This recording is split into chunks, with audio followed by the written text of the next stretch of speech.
ही बहुत बड़ी बात होती है। वहाँ पर मैंने अपनी अच्छी खासी नौकरी छोड़कर अपने उस सपने को पूरा करने की ओर एक कदम बढ़ाया। पहला प्रयास किया, पहला ट्राई किया उसके लिए, लेकिन मुझे उसमें सफलता हासिल नहीं हुई। दूसरा ट्राई करा, इस बार भी निराशा ही हाथ लगी। फिर हिम्मत करके जैसे तैसे मैंने तीसरा भी ट्राई करा, बट रिज़ल्ट सेम ही था। लेकिन एक हिम्मत नहीं हारी मैंने। बोलते हैं, किसी ने कहा भी है कि हौसले की तरकश में कोशिश का तीर जिंदा रख। हौसले की तरकश में कोशिश का तीर जिंदा रख, हार जा चाहे ज़िंदगी में कुछ भी, लेकिन जीतने की उम्मीद जिंदा रख। तो बस इसी उम्मीद के साथ मैंने अपना एक अटेम्प्ट और दिया। मैंने 4th अटेम्प्ट दिया, पूरी मेहनत से दिया, लेकिन उसके बाद भी मुझे 3 साल और इंतज़ार करना पड़ा। Due to some court case मेरा वो रिज़ल्ट पेंडिंग हो गया। उस दौरान कई बार ऐसा भी होता था कि सोसाइटी से प्रेशर आने लगता था, लोग आपकी कैपेबिलिटीज़ पे शक करने लगते हैं। कई बार ये होता था कि घर से भी पैसे मांगने की ज़रूरत पड़ जाती थी। बट डिस्पाइट दैट, किसी एक फेथ ने, एक उम्मीद ने मुझे अपने उस मकाम को पाने के लिए वो हिम्मत देता रहा मुझे। So finally after 3 years of gap, 3 साल की पूरी वेट करने के बाद वो रिज़ल्ट 2019 में आया। जब वो रिज़ल्ट आया तो मेरा सपना अब सपना नहीं था, वो एक रियलिटी में बदल चुका था। मेरा नाम अपूर्वा यादव है। I got rank 13 in UP PCS 2016 exam. मुझे उसमें डेप्यूटी कलेक्टर का पद मिला हुआ है। बचपन से ही मेरे मन में देश के लिए कुछ करने का सपना था, लेकिन हमारी ये सोसाइटी एक स्टीरियोटाइप बना देती है लड़कियों के लिए। मैं ये प्रूव करना चाहती थी कि एक लड़का अगर सपना देख सकता है तो एक लड़की भी एक विजन रख सकती है। मैं इस चीज़ को प्रूव करना चाहती थी, मैं उस स्टीरियोटाइप को तोड़ना चाहती थी। उसमें कई दिक्कतें भी आती हैं। कई बार क्या होता है कि एक लड़की होने के नाते अगर आप 1 घंटे के ट्यूशन के लिए भी जाते हैं तो वहाँ पर पहुँच के आप घर पे इन्फॉर्म करते हैं कि आप ट्यूशन पहुँच गए हैं, और आप ट्यूशन से निकलने के टाइम भी घर पे इन्फॉर्म करते हैं कि आप वहाँ से निकल रहे हैं। तो एक बेटी बचाने और बेटी पढ़ाने की रिस्पॉन्सिबिलिटी भी केवल एक बेटी पर ही होती है, जो कि शायद किसी और को फेस नहीं करना पड़ता है। इसके अलावा भी कई बार ऐसा होता था कि मेरे पापा पब्लिक सर्विसेज में थे, तो उनका ट्रांसफ़र होता था, तो ट्रांसफ़र एकेडमिक कैलेंडर को देख के नहीं होता है। कभी इंग्लिश मीडियम में पढ़ने को मिल गया तो कभी हिंदी मीडियम में पढ़ने को मिल गया, कभी कोएड में पढ़ने को मिल गया तो कभी गर्ल्स ओनली स्कूल में पढ़ने को मिला।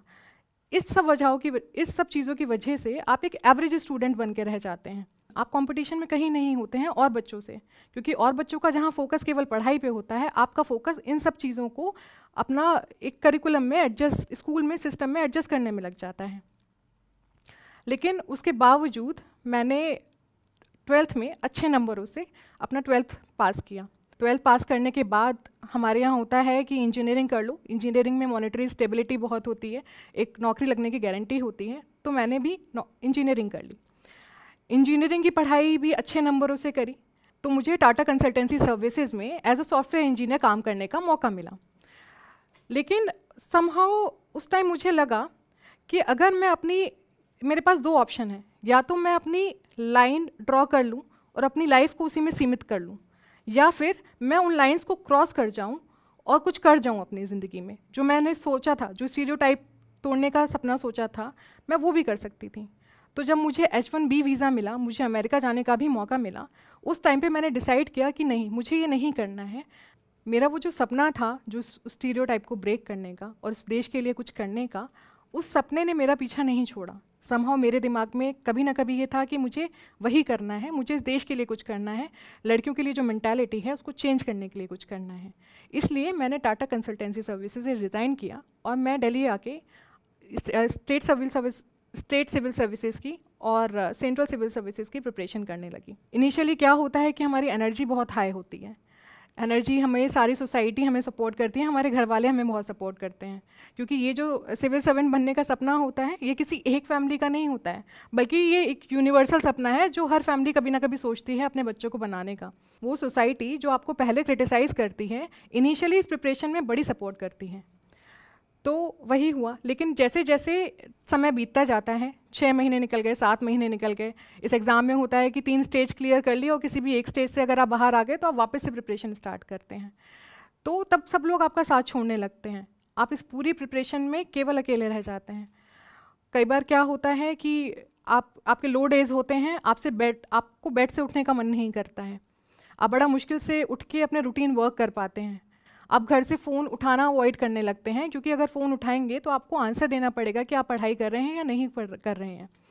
वो चीज़ शायद घर वाले नहीं समझते हैं, वो चीज़ केवल आपके क्लोज फ्रेंड्स ही समझ सकते हैं। तो कई बार होता है कि आप बाहर शॉपिंग करने जा रहे हैं, तो शॉपिंग करने में भी कुछ चीज़ें आप नहीं खरीदते हैं ये सोच के कि जब सिलेक्शन हो जाएगा तब खरीदेंगे, जहाँ कि आपके फ्रेंड्स यूएस में या कहीं रह के अच्छी लाइफस्टाइल जी रहे होते हैं, घर खरीद रहे होते हैं, गाड़ी खरीद रहे होते हैं, आप बेसिक कपड़े खरीदने के लिए भी सोचते हैं। कई बार ऐसा भी हो जाता है कि आपकी जो सेविंग्स होती हैं आपने पुरानी जॉब से की होती हैं वो भी ख़त्म हो जाती हैं और आपको रेंट तक के लिए अपने घर से पैसे मांगने पड़ते हैं। इन सारी चीज़ों में सोसाइटी आपके साथ नहीं होती है। At the and they will ask you कि आपका रिजल्ट क्या रहा। आपसे बस रिजल्ट के दिन फ़ोन किया जाता है, अगर आपका रिजल्ट पॉजिटिव होता है तो सेलिब्रेशन होता है, अगर नेगेटिव होता है तो वो आपको भूल जाते हैं। तो फाइनली मेरा 2016 का रिज़ल्ट आया। 2016 के रिज़ल्ट में मेरी 13वीं रैंक आई थी। उस रैंक को आने के बाद सेलिब्रेशन केवल मेरे घर में ही नहीं बल्कि आसपास के घरों में भी स्टार्ट हो गया।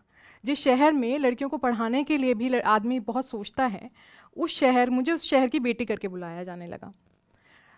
लेकिन मुझे लगा कि शायद मैं जो स्टीरियोटाइप वाली मेंटालिटी को तोड़ने का सोच रही हूँ, शायद वो मेंटालिटी अब टूटी होगी। लेकिन एक छोटा सा इंसिडेंस हुआ। मैं अपने घर पे गई, वहाँ पे एक वेल नोन पॉलिटिकल फिगर से मेरी मुलाकात हुई। उन्होंने पहले तो मुझे विश किया, आई वॉज़ वेरी हैप्पी। लेकिन उसके बाद वो मेरे माता पिता से मुड़ के बोले कि बेटी अब एसडीएम बन गई है, अब इसके लिए डीएम लड़का मिल जाएगा। तो मुझे लगा कि अभी भी शायद एक एसडीएम बनने के बाद भी एक लड़की की पहचान उसकी शादी करने तक ही सीमित है। लोगों को अभी भी ये लगता है कि अगर लड़की कुछ बन जाएगी तो उसकी शादी अच्छी हो जाएगी, ये नहीं कि वो समाज के लिए कुछ अच्छा करेगी।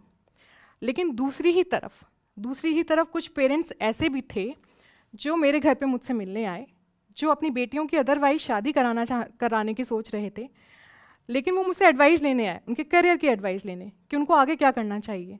उनको भी अपने घर में एक अपूर्वा चाहिए थी। तो इसने मुझे एक उम्मीद की किरण दिखाई दी। मुझे लगा कि जिस शहर में लड़कियों की शादी 18 साल से पहले कर दी जाती है, वहाँ पे अगर ये थिंकिंग आ रही है कि उनको आगे क्या करवाना है, तो ये बहुत बड़ी बात है। ये छोटा सा डेंट है उस स्टीरियोटाइप पर। हमारे यहाँ शहर में ऐसा भी होता था कि कई लड़कियों की शादी अगर 18 साल से पहले होती है तो उनको अवेयरनेस भी नहीं थी इस चीज़ की। हैरियट टबमैन ने बोला है, I could free thousands of slaves. I could free thousands of slaves. I could have 1,000 more if only they knew they were slaves. अगर किसी को पता ही नहीं है कि वो स्लेव है या उसके राइट्स क्या हैं, तो उसको वो राइट्स दिलाना बड़ा मुश्किल हो जाता है। कई लड़कियों को तो हमारे शहर में ये पता ही नहीं है कि 18 साल से पहले शादी कराना इज़ इलीगल, बट स्टिल उनको उस इलीगल प्रोसेस के थ्रू गुजरना पड़ता है। यही सोच के मुझे लगा कि शायद अब ये सब चेंज हो जाएगा। शायद आगे अब किसी भी लड़की के 18 साल से पहले शादी कराने का नहीं सोचेंगे, वो सोचेंगे कि अपूर्वा की तरह उसको भी डेप्यूटी कलेक्टर बना सकते हैं हम।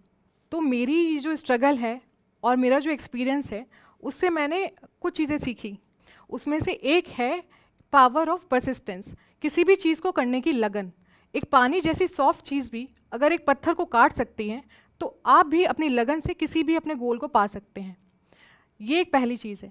दूसरी चीज़ जो मैं आपसे शेयर करना चाहूँगी वो ये है कि बी फियरलेस।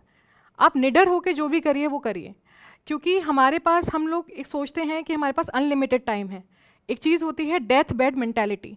आपको ये सोचना है कि आपके पास बहुत लिमिटेड है, आपके पास 60 या 70 साल हैं ज़िंदगी के।